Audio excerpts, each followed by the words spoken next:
Josh from MarineMax in New York. Today we're going to take a look at a brand new 2022 Sea Ray 190 SPX IO edition. We'll start back here in the back. You notice this boat has a nice sized swim platform. Great for spending a day on the water, jumping in, climbing out, whatever you want to do. A nice pad right here to sit on and catch some sun. Moving forward, this boat has the optional flooring options. You have the sea deck as the walkthrough and the infinity woven vinyl as we step forward.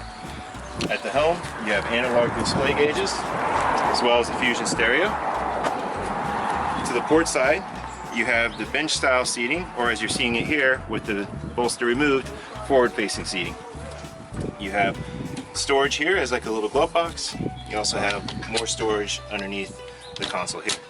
Moving forward, nice big bow for a 19-foot boat. Great lounge style seating. It's awesome if you want to spend the day on the water just enjoying the sun. If you have any questions about this boat or any other boat we have in inventory, please give us a call. Our sales consultants will be happy to answer any questions you may have. My name is Josh. Look forward to hearing from you.